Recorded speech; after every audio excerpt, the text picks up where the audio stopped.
Okay, in this video, I want to share a personal journey I've been on recently, one with an unexpected ending.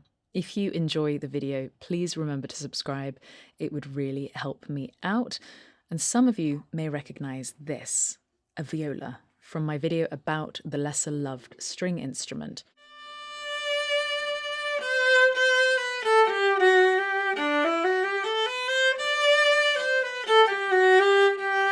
For those of you who don't know my origin story, long before I ever picked up a guitar, I studied the violin, starting at age 6 and playing up until 14, when I switched to its cousin, the viola, which I studied and played at university level right up to the age of 22.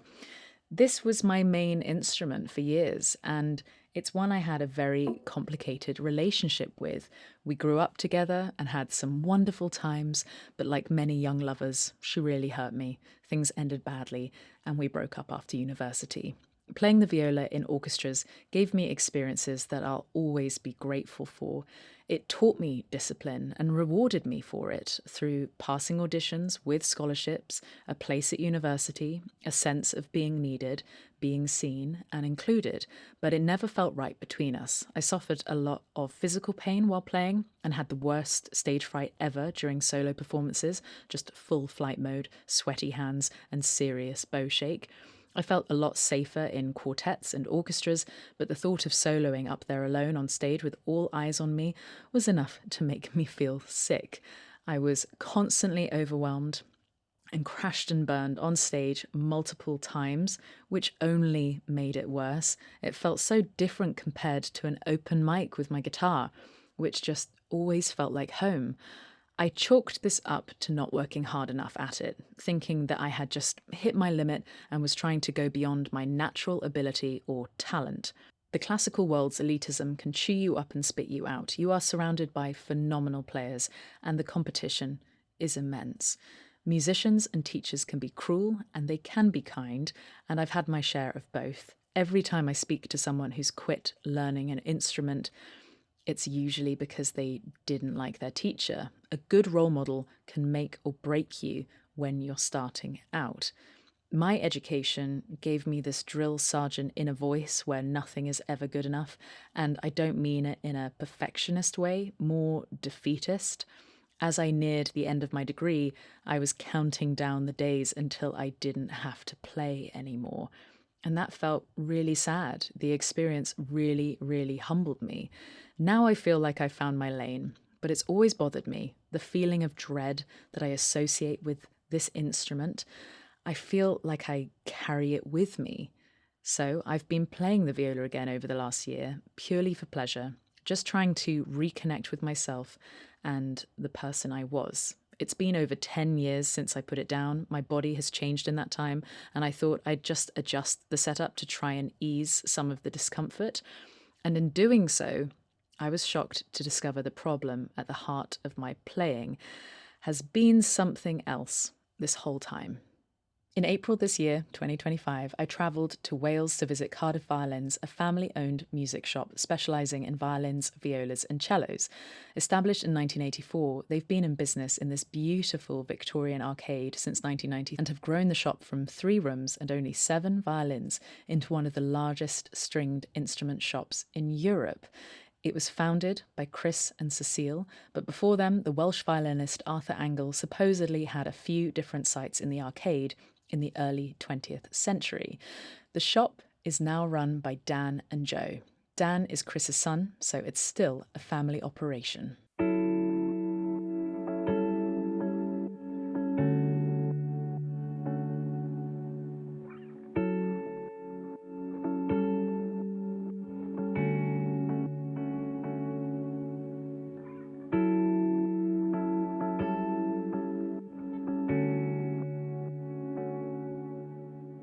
I am the youngest of my father's 4 children, so he was 46 when he had me, so he had quite a life before I was born. He was an antique restorer for part of that. He also worked on old clocks, so he basically got to restoring instruments because my older brother was playing the violin in school. Something happened to the instrument, and then he took it to a restorer. he was very displeased with the job that the restorer had done on the instrument, and basically thought I could probably do a better job of this. I've always felt a drive to make classical music accessible and interesting. The music is thrilling, but the culture can be really intimidating if you're just getting started. But I found kindred spirits in these guys because their mission is to make these types of stringed instruments accessible to a wider audience. That's Dan's bench, this is my bench, and then This is Carbon fibre viola. what? That's yeah, we awesome. can get this up and running as well. Yeah. If you want to give that a play. I was cleaning it Oh up my god, earlier. definitely have to. Yeah, it's a definitely have to. Louis and Clark American company. That's wild. And then this is the other part of the workshop. So this is where Mick works. Mick's gone home today. But yeah, so this is the other part of it. The tools and everything.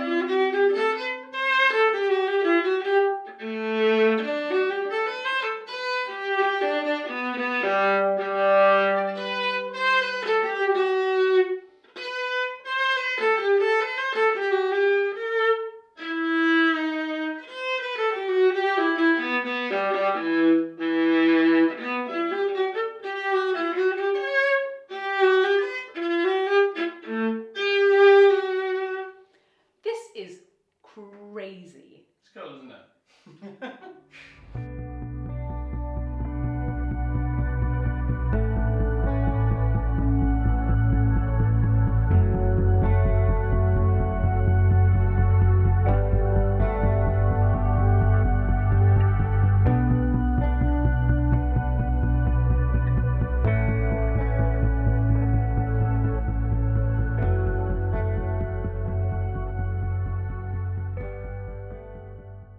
These guys are young, they're giving the shop a new lease of life, and they are absolutely driven to provide the best customer service possible, whether you're a 6-year-old like I was or an elite level professional like the divine Juan Manuel Gonzalez Hernandez, who's performed with the likes of the Berlin Philharmonic.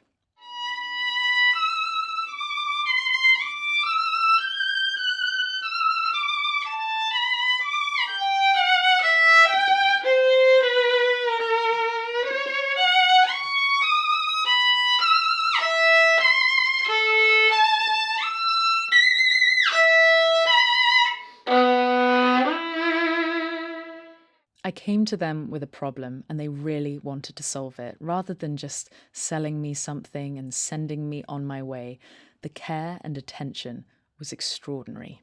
What did he do to my viola? When I was setting it up, when I was working on the pegs and the fingerboards, I noticed that the position of the pegs was slightly off. If it's too low in the peg box, basically the string ends up lipping over the peg or the one string that's just down. So in this case, this would be the G peg, and you just don't want sort of any friction basically acting on that string. It can wear the string out of that sort of top end bit. So new bridge, new strings. New bridge, new strings. Took the top nut off, shot the fingerboard. There was a little bit of a bump in the top part here. So put a nice fine shoot in. Yeah. So It looks gorgeous. and it sounds clear and resonant. Yeah.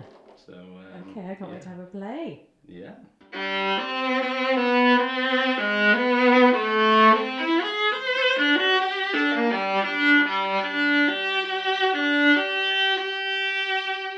And I think from lockdown, so many people have started playing instruments again and rekindled their love of something that they enjoyed when they were younger. And I think, we just sort of have to think this is an industry, for us, it's driven by passion, it's people doing something that they love. And I think that That's something that I don't think is on the decline, as far as that passion. So I think if we can find a way of reconnecting, and sort of maybe bringing people out of the digital world a little bit to spend time with something that is just so precious to so many people, and still is such a big part of the world. There is one straightforward yet totally undiagnosed reason for the pain I experienced while playing. My viola was simply too big for me, and no one ever thought to tell me, and I never thought to ask, because these are not mass-produced instruments. There aren't enough being built to accommodate a wide variety of body types. My viola was built for a big, tall man. The sound quality was amazing, but I was always pitchy because I was stretching my fingers over where I was made to be. What do you think would be my sort of thing, really? I think sort of somewhere around sort of 15 and 3/4, something like that, between 15 and a half and 16 inch, something like that. So this one, that's quite similar. So this is a sort of workshop instrument. So it's a Chinese made instrument, but nice quality Chinese instrument. So it's 16 and a half, but it's also quite wide across the bout as well. It's a bit of a beast. Bit of a chunky that boy. one, yeah. But it sounds amazing. It's got a huge sound to it. 16 and a half as well, 16 and a half inch. So these violas, bit more tricky to sort of get round and sort of play, the larger format violas, but they sound great.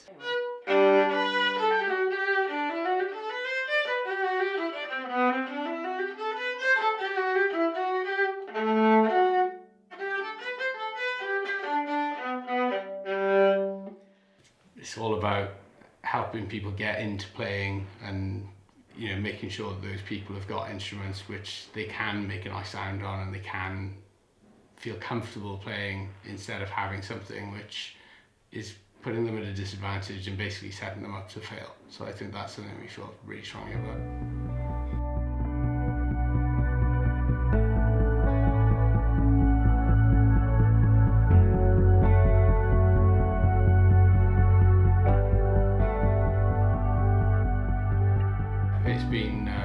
It's been a real journey, but I think they've fought through a lot of hardships. A lot of other businesses have come and gone in the same area, and this has stood the test of time. So I think that's something that we're keen to, keep putting the effort in, because it stayed here for this long. It would be a shame if anything were to happen to it on our watch. So I think that's really important for us. Oh my god. So It looks like a guitar case.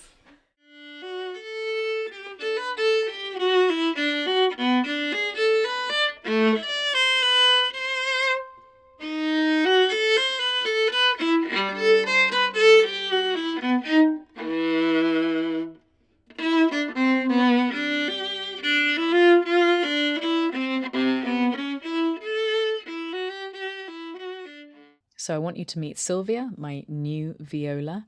Reducing the size immediately fixed the back pain and ligament pain I'd been experiencing, and all it took was a proper assessment. I wish I'd known sooner, but if the change means I get another 40 years of playing, then that's great, because I do want to be playing the viola for decades to come. I'm never going to be a recitalist, but I want to maintain a level where I could still play in a string quartet on occasion, and I want to fall in love with the act of practicing again. It felt strange to say goodbye to the viola that saw me through my formative years, like letting go of a part of myself, but I'm a different person now to when I was 18 or 21. And there's a quote I really like. Everything in you you don't need, you can let go of. So I've let go. My emotional baggage is no more. It's insane to think I almost quit this wonderful instrument because I didn't become world class in my 20s. I could have just put it away and it could have been gone. What a waste that would have been. But now I get to see through the next stages of my life with Sylvia, and she'll be with me for whatever the future holds for decades to come. And that's a message I hope you take from this video. If you quit, it's never too late to pick it up again. If you're in your 60s, you could still have 20, 30 years of playing. Wouldn't those years be well spent? Thank you so much for watching. I hope you enjoyed this video. Please subscribe if you want to see more like this. And a big thank you to the team at Cardiff Violiins for taking such good care of me.